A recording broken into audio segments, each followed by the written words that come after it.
Hey everybody, it's Chris and Lisa from Been There, Got Out. Welcome to our Facebook Live Q&A, which we do every Thursday at noon Eastern Time. I always say this, hopefully you already know who we are. If you're here, you surely do. But at Been There, Got Out, we offer hope, guidance, and community to people suffering in or struggling to get out of relationships with narcissists and other toxic personality types. Yeah. So that they can get the strength they need, find the strength they need to get their sanity back. Yeah. So we like to take questions from our audience. They come in through all sorts of different channels. Lisa manages our presence on Instagram. We have a contact us right on BeenThereGotOut.com. It's very easy to find us. We also you do Quora. I'm on Quora. We also can take questions live here. So what we'll do is towards the end of the live session, we will check to see if you put anything in the question panel and answer that either now or if we're going long, which we always do, next week. Yeah. Just a heads up, 2 weeks from now, we will not be doing our Facebook Live. Lisa and I have another obligation, a fun one. Yeah. So we're not going to be online then, but we'll be back the week after. So without further ado. All right, you ask the question. I'll ask the first question. We have some good ones this week and one that I hope we get to towards the end. So the first one is, how do I deal with a narcissistic sister? Which is an interesting one because we spend a lot of our times dealing with romantic relationships, significant others, and things like that. So how do I deal with a narcissistic sister? Yeah, I have to say, even though we deal with mostly romantic relationships, we do get a lot of questions that deal with parents and children, especially because both of us have kids and our children have narcissistic parents. Yeah, so and once you're out, that becomes like a front and center issue for a lot of people who are sharing custody, that kind of thing. Mm-hmm. Okay, so how do you deal with a narcissist sister? Well, Chris is an only child, but I'm going to go first because I'm one of 3 girls, and both of them have driven me crazy over different points in our lives. I should just say that my sisters, I don't think are narcissists, but you know, from being in the family dynamic, when you're in a family with a narcissist that you cannot divorce, boundaries are everything. So I think that when you have a narcissistic sister, you have to try to limit contact and you have to keep reminding yourself what they are. And I know, again, you know, mine wasn't as extreme or isn't as extreme, but I found that knowing what I'm dealing with, especially when it comes to family, has helped me remain calmer. In general, this isn't just with narcissists, this can be with any difficult personalities. But in the past, I tend to react very quickly and get pulled right into the drama. So as we've said with romantic relationships, the key is emotional detachment. And that's the best, you know, that's where you learn to interact, but not allow that person to push your buttons. And we've covered emotional detachment in several of our workshops. I think it was the gray rocking one in particular, but it weaves its way throughout. And speaking of that workshop, there's also something else that we noted called yellow rocking, which I give credit to Tina Swithin, who wrote several books, including Divorcing a Narcissist. She's on Instagram as One Mom's Battle. But anyway, we talked about that in the same workshop, and that might be really helpful, not just for co-parenting, but dealing with toxic family members. So that's all I have to say about narcissistic sisters. You know, again, I'm an only child, as Lisa said, so I don't have firsthand experience with this. But certainly when you're in a relationship with the narcissist that you can't simply sever and never look back, your focus needs to be on managing it the best you can, right? Yeah. So, so most importantly, you know, do the best you can not to be heavily invested emotionally in the person. That's what you're talking about, like, you know, just sort of keeping them arm's length. Be polite, courteous, and kind. You know, you're going to have Thanksgivings together and things like that. So, but stay as neutral as you can. And Lisa said this also, stay out of their drama. So, one problem we see a lot in sibling situations, a little later in life especially, and this is kind of specific, it's manipulation when it comes to estate planning. Oh. Right? Money. Yes. Right? Money, houses, cars, whatever. Yeah. I have a... You have a background. Well, are you... I don't know if you're talking about the same thing I was going to bring up, but my mom had a good friend who passed away, and they were very close. And I don't know if it's narcissism or whatever, but there's this squabbling going on and all kinds of like underhanded stuff, like people going into the person's house at night and removing artwork and things like that. It's just really ugly. But it's common for narcissists to manipulate their parents to create favorable situations, right? And parents don't always see this, to get the money, the house, whatever. And they'll use the same tactics they use in other areas of their lives. They'll set family members against each other, triangulating, right? They'll position themselves as the good one, right? The one who loved mom the most and all that kind of thing. They'll try to make your parents believe that you're a bad person. You don't deserve to be taken care of in the will. We've heard so many nightmare stories. And these situations are so tricky, and a lot of them are, a lot of the narcissistics, siblings, they're so practiced and effective at manipulation. So do your best not to get sucked in. Do your best to maintain healthy relationships with the other members of your family, and also understand that things might not work out the way you want them to. Be prepared for that possibility. It happens a lot, right? You're not going to win, Right. all the time anyway. The good guys don't always win.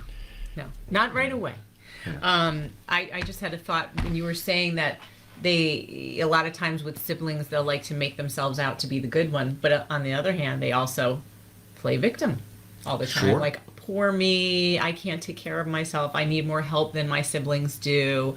The helpless card comes up a lot. Now that's one that does tie to my personal situation, with my ex. So absolutely. So that's the first. So the second question, and this is also good. There, so many of our questions are like juicy. We can, and I'm not, trying to make light of a very serious topic, but it's just. They're great questions. They're very engaging. So thank you for the question. Absolutely. So the second question is, do narcissistic abusers have selective memory about the harm they cause? Absolutely. And I think, like I just said, narcissists find that playing dumb, well, not just playing the victim, but playing dumb is a very effective strategy. It occurs in court a lot. Not all the time, but in our own, in real life, personal circles, so many people who have been married to narcissists find that they play dumb over and over and over to excuse themselves. And it also makes me think of how they hold others to certain standards, but they don't follow the same rules themselves. So I was thinking about my ex and doing all kinds of everything you can imagine. And whenever he'd do really bad behavior, he would expect me to just get over it. So every time, I couldn't just get over it and it kept happening. So when I'd confront him and refuse to forgive him until we dealt with what I always called his denial and delusion, and that's what cost me so much in wasted time and energy, dealing with him every day. He would call me unforgiving and bitter, and I think that he was really preparing for a discard at that point. So what do you think in terms of the selective memory?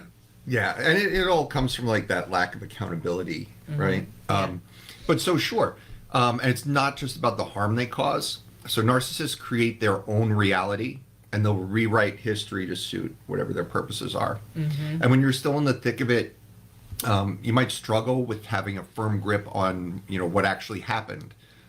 If you express that you felt hurt, they might say they were only joking or you're too thin-skinned. There's a line from Stripes my ex used to quote all the time: "Lighten up, Francis." Anytime, and that's one of those things like fingernails on blackboard. To me, they might claim that you're not remembering things correctly. Gaslighting. I was just like, you better say gaslighting. Right. They might shift to accusing you of doing things that were far more harmful. And they were so kind in letting those things go. Why can't you be forgiving too? And what's the term for that? Deflecting? Yes. Also, like the projection, if they themselves have done it. Yeah. So I've actually had two important relationships with narcissists in my life. And I usually talk about my marriage, which was obviously a huge one. But this question makes me think about my old business partner, who was also extreme in terms of exhibiting narcissistic traits. I mean, really, huge. Exhibitionist all the way. And he used to claim to be such a hard worker, even though he'd only show up in the office occasionally. And he'd say he was with bluster. He'd go, I was out trying to find us clients. Yeah. He called him, if you know the term, if you've ever been in a sales role, rainmaker, right? He was the rain. I'm out whale hunting. I'm going for the big fish, But meanwhile, he'd be like working on some project around his house or whatever he was doing. And nothing would ever come from all that work that he claimed to be doing. And his behavior was running our business into the ground. Well, he took the biggest share of our income, and the rest of us ran ourselves ragged.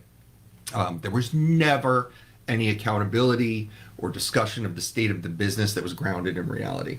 Yeah. Denial and delusion. Yeah. That was our theme as well. So common. Yeah.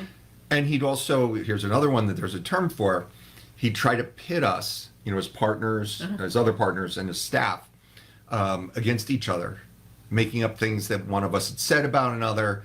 Classic. Triangulation. Yeah, triangulation. And he, distract us from the real issues caused by his consistent patterns of behavior. So, yeah. Yes, absolutely. All right, I'm going to ask the next question because you go first and we'll weave in and out. Usually we take turns, but we'll see. Well, we're kind of going without a net here, riffing on a different way of answering. Yeah, and this also is a question that we recently posed to our community. And normally I prepare ahead of time and go through different responses, but I think I'm going to do it as we go through. Whatever, you'll see. So if you're not with us live, you might miss this because it might end up on the cutting room floor, right? Right. All right. So how does a narcissist feel when you treat them the same way as they treated you? Mm-hmm. Go ahead, Chris. You start. So it is kind of an odd question, all right? Because if you're a mentally and emotionally healthy person, you don't treat people that way. It's not, natural. And it would have to be an effort on your part. And maybe you're thinking, if I behave the same way and show him or her how it feels to be treated this way, like maybe they'll change. Yeah, they'll know what it feels like. And then they'll stop. Right. No. And I... Doesn't work like that. I always read too much into the questions, right? I try to get into the head of whoever asked, and try and, okay, what are they really getting at here? I don't do that. So, asking how a narcissist feels is tricky because they don't experience emotions the same way others do. So, how would they feel if, for example, you have no empathy for them? Like, imagine something bad happens in their lives. There really is a bad thing that they didn't do, or they're they get in a car accident, or they're sick, or whatever, and you just are like, oh, get over it. How would they feel? Yeah. Angry. I have a feeling that's going to be in a lot of the... Yeah, they feel angry. Mm-hmm. Because remember, everything's about them. So, you have to be there for them. They don't have to be there for you, but you always have to be there for them. Right. And then, go ahead. Well, I was going to say they might say, when this happened to you, I was totally supportive and making it up. And you just reminded. Yeah. I think of examples, when I was dealing with health issues during my marriage, one particular that comes to mind, and she was just like dismissive of it. Always. That's a whole other topic, is health issues, and that's something we hear all the time, is that they're not there for you during times of need. When you have health emergencies, when people in your family have health emergencies, when you have tragedy in your life, and you think, my partner, sorry about that, my partner is supposed to be the support for me, and they're just like off doing terrible things, or they don't, they're just like sleeping. Right. They're like, what's the big deal? But then, oh my God, sorry, my phone. I thought I turned it off. They're just not available. And then, but something happens to them, and you better do exactly what they want, or you'll be resented, and it will come up for decades. How would they feel if you gaslight them and lie to them? What was that? If they gaslight again, it's like whatever it is, they are the victim, and you are an abusive person. They will tell you that you're abusive, that you're a liar, that you're a cheater, whether you are or you aren't. It's that whatever it is, it's your fault. Right, and it's probably like I'm picturing it would almost get to be like a tennis match, right? Where you're saying, well, you know, you did X, Y, and Z, where maybe they didn't do, and they get, well, you did blah blah blah. Like I think a lot of these examples are going to point to anger, you know, narcissistic rage. When I was still married, I didn't know anything about what gaslighting meant. And so I didn't understand that I was being gaslit for many things. And I think it would have never occurred to me to gaslight him because I wouldn't have even, I couldn't fathom how that would happen. Yeah. You know, like it's just not in my nature to gaslight. Right. You know? Right. Well, that's the thing is a lot of these are, they would be stretches. We'd be acting. Yeah. You know, and out of character. And Chris has a very expressive face, and I think I'm really expressive too. And I don't think I'm a good liar. So I think I would laugh. I would have laughed if I was trying to gaslight. Or you know, I would have been like, oh, he's going to see that I'm lying. Just not good at that. I don't know. I mean, when I was still in the relationship, I couldn't laugh. Like that part of me that tends to laugh about everything had been like ripped out. Right. But this is different. This is like if you're trying to get at them. Yeah. So how about if you blame them for everything wrong in your life? If I blamed him? Yeah. Well, no, it's the other way around. Right. It would just, it's the tennis match again, right? Yeah. Like why would I blame him for everything wrong in my life? How about if you attempted to control them? That is a really good one. That was like the theme of our marriage, where anytime I asked him to do anything, like pick up his socks, he'd say, you're trying to control me. That was a huge trigger for him because he felt like he didn't want to be controlled at all. And I think that is the essence of our now 7 years in the legal system, is because he doesn't want to feel controlled by anybody. So he disobeys court orders. He ignores the advice of lawyers and judges who say, if this is going to happen, this is going to be the consequences. But I think that the control thing, and remember, abuse, the nature of abuse is power and control over others. So to feel like you're controlling, like a narcissist, to feel controlled, they hate it. They hate it. And this is, you know, when we get into more legal stuff in other areas with Been There, Got Out, this is a strategy that can be used very well against them. Right. Yeah. Because they really lose it when they feel like they are being controlled. They don't make good choices. Right.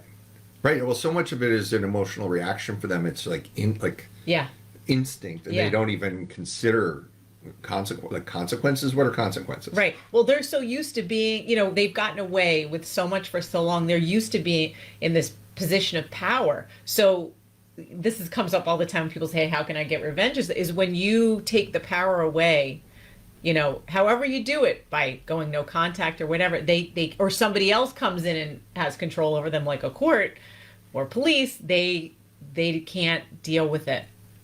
Right. Yeah. How about violating their boundaries? I don't know what boundaries they Yeah, exactly. I don't That's something they do all the time, but they do, but I don't remember. I'm thinking of like boundaries. Like if they were, you know, I'm searching for examples in my own life where I could have turned that around and violated boundaries. Like if she had a social event where one of her affairs was going to be, and maybe she was planning on I thought of her there. I thought right? of one. And if I said, well, you know, I'm going to go to that with you. Yeah. You know, it'd be like, I picture like squirming. Yeah. You know, no, like trying to come up with a reason why not, or rescheduling, or you know, fabricating something like, oh, the babysitter can't come that night, so you have to stay home. You know, it would probably prompt, I mean, in that specific example, I'll prompt a whole bunch of like plotting and scheming. I thought but that was very specific. So I want to hear yours because your eyes I thought of the perfect one.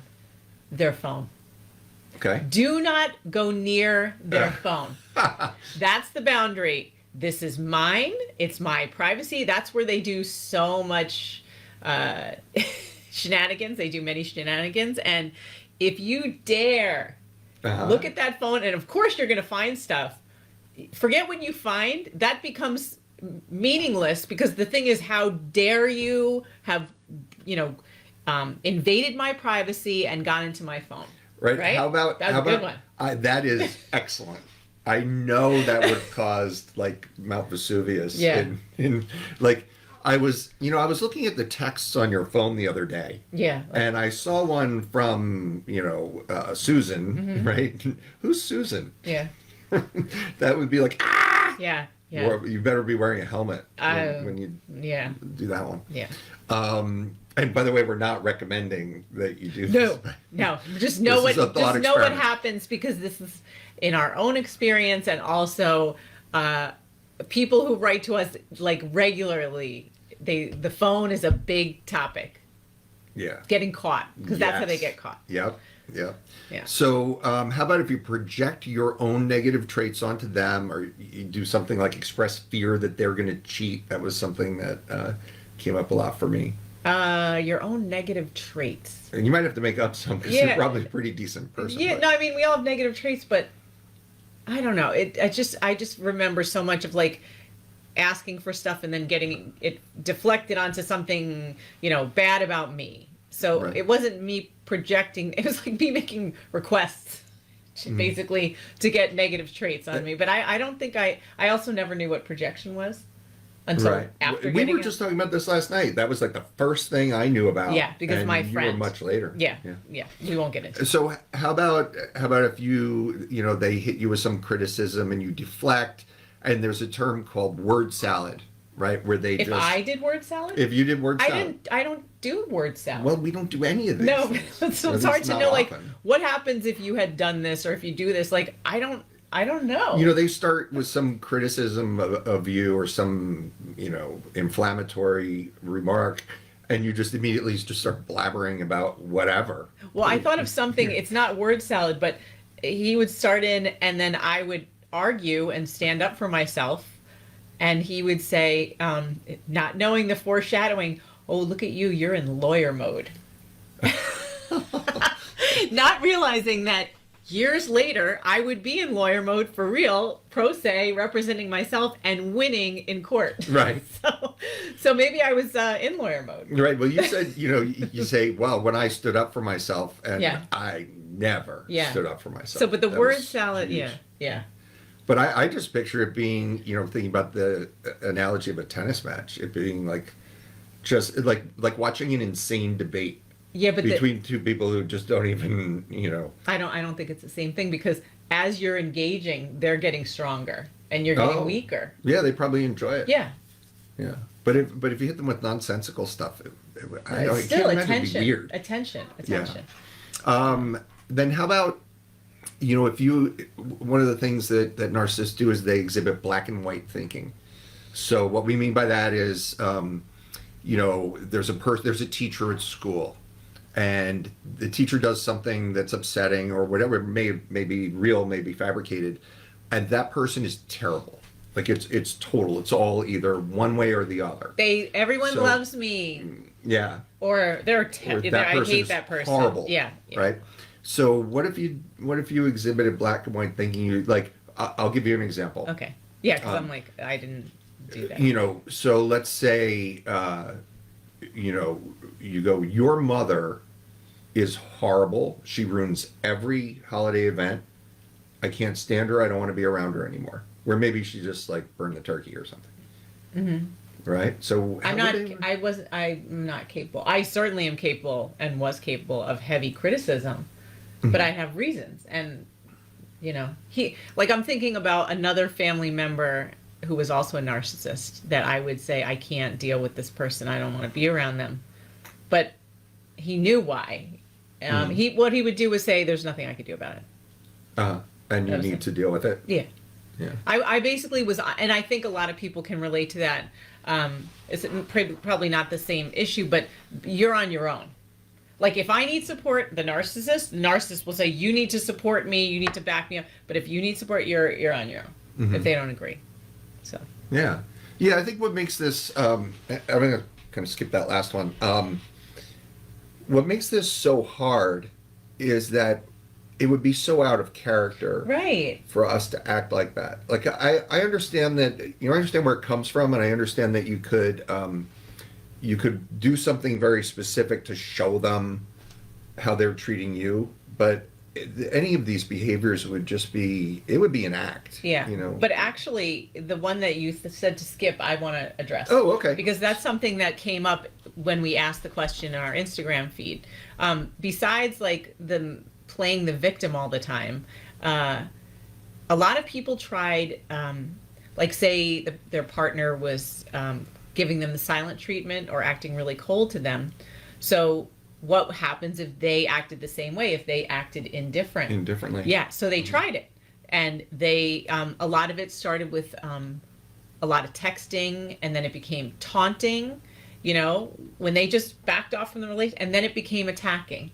So Right. that's what happens. If you do, and know this when you start going no contact, if you're able to get to that point, when you start backing off, they're not going to just ignore you. They don't like that, because remember, their worst fear is abandonment under everything. So you pull back, they're going to come at you. Right. It might start with love bombing. It might start with, and then it gets vicious. And then if you keep, depending on how much you stay away, but the acting indifferent, I think, is a big one, and it's something people responded to. Yeah, a lot that on would have Instagram. been, again, it's something I was not, certainly not capable, I never did, but certainly I also not capable of doing in my situation. You were not capable of acting indifferent? Yeah. I was. Yeah, I was. I mean, we went through, our experiences were different. Yeah. But I'm thinking of, shortly after I was discarded by my ex, I wrote this letter. Mm-hmm. It was like a long tear-jerking love letter, and I'm like, it's ridiculous, with hindsight. But I remember saying, like, I sent it via email, and I saw her. We were still interacting face to face at the time. It was very new, and I asked her what she thought of it, and she said, "I haven't had time to read it. Maybe over Columbus Day. I might have." Love. And I was a fish on a hook, struggling. I was like, "Oh my God! Like, this is so important. How could you not?" But of course, she was just enjoying the reaction. So I have a feeling if I had exhibited indifference, it would have been a totally different. Absolutely. It would have been, and it has been since, because I have become indifferent. Right, and look at. Well, even now. Save it. I will. It's specifics. But even now, it's 7 years later, almost. I've been with Lisa we're going to celebrate 6 years together a month from now. Mm-hmm. So it's old. The only reason she's still even in my, ecosystem is because we have kids together. But there are still these sporadic pops of, look at me, look at me, look at me, don't ignore me, pay attention to me. Is juvenility a word? Being juvenile? I don't know, but what was the one I found out this morning? Whatever. All right. Anyway, but I think we got it, and I don't want to get into the whole Instagram, like a lot of responses, because there's so many, but it's a lot of what we talked about here. And if you're interested, go on our Instagram feed, which is @BeenThereGotOut with little underscores between the words. But I think we've definitely gone half an hour. I thought this would be 15 minutes. Yeah. I knew that last one, kind of riffing. We don't usually do that. We usually have like at least some notes. Yeah. And we, but that one was just completely on the fly. So Right. we navigated. It's not going to end up on the cutting room floor. Okay, good. All right. So next week, send us. Same time, same place. Yeah. It's already set up. You'll see it on our Facebook feed. Send us questions. Yeah. Not going to go through again all the many ways to reach us. If you want to, you can. Just even on Facebook where you already are. Yeah, and we'll try to get to some of the ones that I recently posted, because I really enjoyed your responses. Yeah. Oh, yeah. So Lisa's referring to our Instagram where Yeah. a lot of you connect with us, which is great. Yeah. So have a great week, and thanks for joining us. Okay.